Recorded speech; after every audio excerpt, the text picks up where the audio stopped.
आप देख रहे हैं फैक्टर बॉय डेनिम असजद के साथ। तो चलिए बढ़ते हैं आज की कहानी की ओर।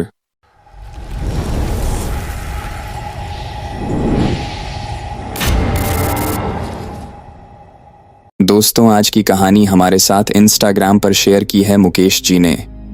मुकेश जी बताते हैं कि यह तब की बात है जब मुझे एक बेहद करीबी दोस्त की शादी में जाना था, जिसके लिए मुझे महीने भर पहले ही इख्तला कर दिया था। मैंने भी हाल फिलहाल में ट्रेन की टिकट भी करवानी थी ताकि सफ़र के दौरान कोई दिक्कत या परेशानी ना आए।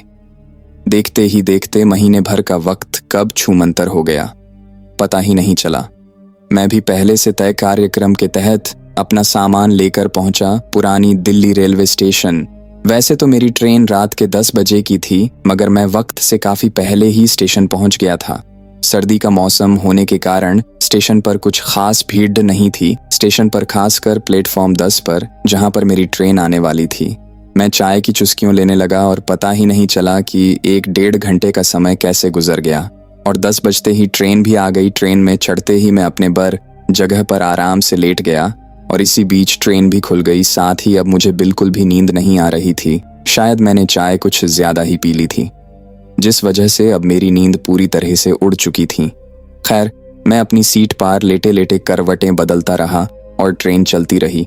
फिर एक जगह पर ट्रेन थमी तो मैं खिड़की से बाहर की तरफ झांका तो मैंने पाया कि कोई सुनसान इलाका है। शायद रेड सिग्नल की वजह से गाड़ी रुकी थी। मैं अपनी सीट से उठा और ट्रेन से उतरकर बाहर घूमने लगा। फिर कुछ ही देर में ट्रेन ने हॉर्न दिया और मैं ट्रेन के हॉर्न देते ही फिर से वापस मुड़ा। अभी मैं ट्रेन में चढ़ने ही वाला था कि तभी किसी ने मेरा पैर पकड़ा और पीछे खींचा, जिस वजह से मेरा बैलेंस बिगड़ गया और बुरी तरह से मैं नीचे गिर पड़ा। मैं अब भी उठ भी नहीं पाया था कि ट्रेन एकदम से खुल गई। ट्रेन को जाता देख मैं किसी तरह उठा और ट्रेन के गेट की तरफ भागा। तभी एक मुसाफिर ने मेरी मदद करते हुए अपना हाथ दिया और जल्दी से मुझे ट्रेन में चढ़ा लिया। ट्रेन में चढ़ने के बाद मुझे थोड़ी राहत मिली, मगर अभी मुझे काफ़ी दर्द हो रहा था। सिर पर भी एक काफ़ी गहरी चोट लगी थी। खैर, मैं उस वक्त चुपचाप से रहना चाहता था। खुद तो मैं जाकर अपने जगह पर लेट गया। मैं अपने बिस्तर पर आकर लेट तो गया था, मगर अब दर्द से मेरा बुरा हाल हो रहा था। मैं अभी अपना सर पकड़े कर्राही ही रहा था कि तभी एक औरत मेरे सामने वाली सीट पर आकर बैठ गई और मेरी ओर एक तक देखने लगी। पहले कुछ देर तक मैंने उस औरत से कुछ नहीं कहा, मगर जब मुझे ऐसा लगा कि वह जानबूझकर सिर्फ मेरे को ही देखे जा रही है तो मैंने उसे टोकते हुए कहा, क्या बात है, आप मुझे इस तरह क्यों देख रहे हैं? इस पर उस औरत ने तो पहले कुछ नहीं कहा, मगर तकरीबन 5 मिनट बाद वह अचानक ही रोने लगी और रोते हुए बोली, तुम्हें मेरी मदद करनी होगी। इस पर मैं उस औरत से बोला, मदद? कैसी मदद? यह पूछने पर उस औरत ने कहा, तुम अगले स्टेशन पर उतर जाना, फिर मैं बताऊंगी। मुझे उस औरत की ट्रेन से उतरने वाली बात कुछ ठीक नहीं लगी, जिस वजह से मैंने उससे कहा, नहीं नहीं, मैं बीच रास्ते में क्यों उतरूं, भला तुम किसी और से मदद मांग लो। मैंने अभी इतना कहा ही था कि वह एकदम से भड़क गई और ऊंचे और बेहद डरावनी आवाज में मुझसे बोली, मुझे मना करने वाले लोग जिंदा नहीं बचते हैं। उस वक्त कसम से मुझे बहुत डर लगने लगा था, मगर मैं किसी तरह हिम्मत जुटा के बोला। मैंने कहा, ना, मैं मदद हरगिज नहीं करूंगा अभी। मैंने इतना कहा ही था कि अचानक ही वो मेरे सिर में बहुत तेज दर्द उठा और दर्द के मारे मेरी आंखों के आगे अंधेरा छा गया।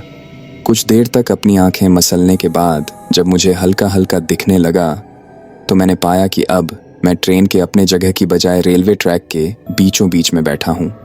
एक पल को तो मुझे विश्वास ही नहीं हुआ कि मैं सच में ट्रैक के बीच में बैठा हूँ। फिर जब मेरी आंखों का दुबलापन छठा तो मुझे यकीन हो गया था कि मैं उस रेलवे ट्रैक के बीचों बीच हूँ। मेरे दिल की धड़कन बहुत बढ़ चुकी थी। तो साथियों, ठंड के महीने में मेरे पसीने तक अब छूटने लगे थे। इससे पहले मैं कुछ सोच पाता कि पीछे से आवाज़ आई, तुम अभी मेरी मदद नहीं करोगे। वह आवाज़ सुनते ही मैं समझ गया कि यह वही औरत है। साथियों, अब यह साफ हो गया था कि अब मैंने इनकार किया तो जान से हाथ धोना पड़ जाएगा। लिहाजन मैं चुपचाप पीछे की ओर पलट कर बोला, क्या क्या करना है? बस मेरे इतना कहते ही वो औरत दूसरे ट्रैक की ओर इशारा करते हुए बोली, मेरे बच्चे को बचा लाओ। फिर जब मैंने उस ओर देखा जिधर वह इशारा कर रही थीं, तो मैंने पाया कि उस दूसरे ट्रैक के बीचों बीच में कोई बच्चा लेटा हुआ है। मैं अभी उस बच्चे की तरफ देख ही रहा था कि तभी मुझे ट्रेन के हॉर्न सुनाई पड़ी। ट्रेन के हॉर्न सुनते ही मैं खड़ा हुआ और उस बच्चे की तरफ तेजी से भागा। मैं अभी उस बच्चे की तरफ भागे ही जा रहा था कि मुझे उसी ट्रैक पर ट्रेन आती हुई नजर आई। तभी मैं और भी दम लगाकर भागा और जैसे ही मैं उस बच्चे के पास पहुंचा तो पाता कि उस बच्चे के पहले से ही है कई टुकड़े हो रखे हैं। मतलब उसके हाथ पैर, यहाँ तक कि सिर भी अलग था। मैं एक पल के लिए उसी ट्रैक पर जम सा गया और फिर जब मुझे ट्रेन की हॉर्न सुनाई दी तो मैंने देखा कि वो ट्रेन मेरे काफ़ी करीब आ चुकी है। मैंने जैसे ही ट्रैक से हटने के लिए अपना पैर उठाया कि तभी उस बच्चे के कटे हुए हाथ ने मेरा पैर पकड़ लिया। मैं अपना पूरा दम लगाकर भी अब उस ट्रैक से हट नहीं पा रहा था। तभी मेरी नज़र वहाँ से गुजर रहे कुछ लोगों पर गई और मैं उन लोगों को देखते ही ज़ोर ज़ोर से चिल्लाने लगा। मेरी आवाज़ सुनते हैं वो लोग भी एकदम से दौड़े। उनके मेरे पास पहुँचते ही वह कटा हुआ बच्चा और वह औरत वहाँ से गायब हो गई। अब तक उन लोगों ने मुझे खींचकर ट्रेन से काफ़ी दूर कर दिया था। ट्रेन भी अब वहाँ से गुजर चुकी थी और वहीं मैं अभी अपनी छड़ी हुई सांसों को संभालने में लगा था। तभी उनमें से एक आदमी ने कहा, तुम पागल हो क्या? तुम्हें वो ट्रेन आती हुई नज़र नहीं आ रही थी? तो इस पर मैंने रोते हुए उनको अपनी आप बीती सुनाई और मेरे बात सुनने के बाद उन्होंने बताया कि तकरीबन 2 साल पहले आज के ही दिन एक औरत का बच्चा गलती से खेलते वक्त पटरियों पर जा गिरा और तभी ट्रेन भी गई थी।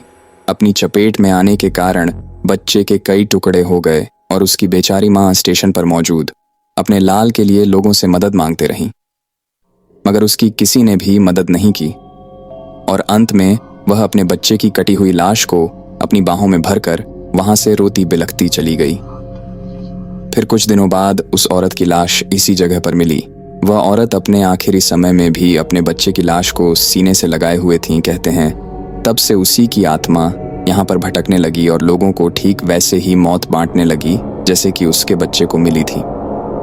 तो दोस्तों, इस कहानी में बस इतना ही। अगर आपको ये कहानी पसंद आई तो वीडियो को लाइक एंड चैनल को सब्सक्राइब ज़रूर करें।